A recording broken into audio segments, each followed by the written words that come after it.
Okay, we're going to be talking about applications. This is applications of solving right triangles. There's a couple of things we need to know before we start. The angle of elevation and the angle of depression.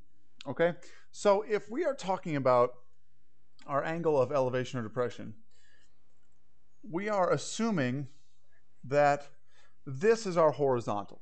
Okay, and so theta is going to be opening up this way. Okay, so this is going to be elevation. Okay, that's going to be elevation because we're going up. Okay, so then relative to horizontal, this is going to be depression. Theta is going to open up this way, so this is depression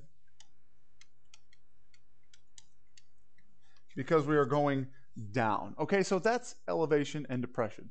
And so when we look at our first example, we're going to be doing a lot of things with like trees or flagpoles, finding the different heights of these things.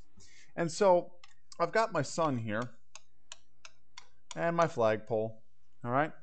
And we know from observation as students that the sun is going to help us cast a shadow down here for this flagpole. There's our shadow, okay? And part of what the problem says is that the flagpole is 75 feet high and the shadow is 43 feet long. Okay? The problem is asking us, what is the angle of elevation of the sun to the tip of the shadow? Okay?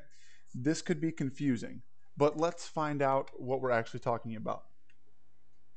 This angle here is our theta, because it's an angle of elevation because it's going up.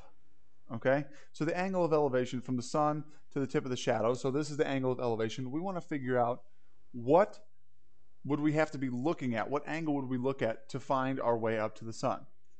And so you should be thinking to yourself, I've got theta, and there's going to be some function of theta. Well, if I have the opposite and the adjacent, I'm thinking tangent. So the tangent of theta is equal to 75 over 43. Okay? So the tangent of theta is equal to 1.744. Well, then I'm going to take the inverse tangent.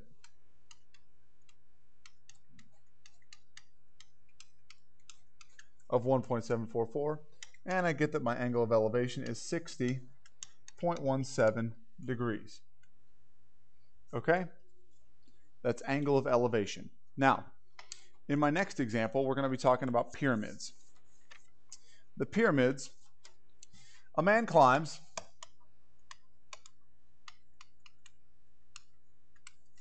213 meters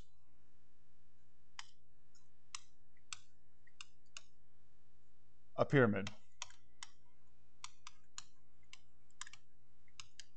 So we climbed up 213 meters.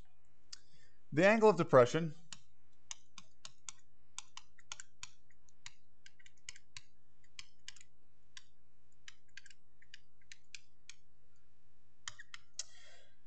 is found to be 52.6 degrees. Okay? We want to know how high off the ground is he?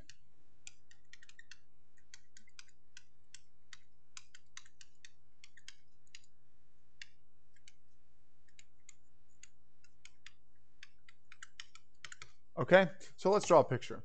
Basically, the man climbs up this way. And he's standing on top of the pyramid here. Okay, maybe not to scale. But we notice that if he climbs up the side of the pyramid, he is going to be climbing up the length of a hypotenuse of a triangle. So this is our 213 meters here, because this is the way that he climbed.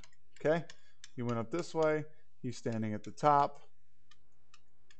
Okay, And if we know that the angle of depression from the top of the pyramid, so our theta here, is equal to 52.6 degrees, they are asking us how high off the actual ground is he. So they want to know what is his height off the ground. Okay, and so let's look at what we've got. We have the adjacent side to theta, and we also have the hypotenuse. Adjacent and hypotenuse, we're thinking cosine. So the cosine of 52.6 is equal to x over 213. In order to solve this equation, I'm going to multiply on both sides by 213. We have a cancellation here. So I get x is equal to 213 cosine of 52.6. When I do this, I find that x equals 169.21 meters off the ground. And that's how high E is. Okay, so we're using the basic things that we've already done to solve problems that just happen to have words in them. But if we draw a picture, we can really get the idea of the problem and then solve like we normally do. We'll see you in class.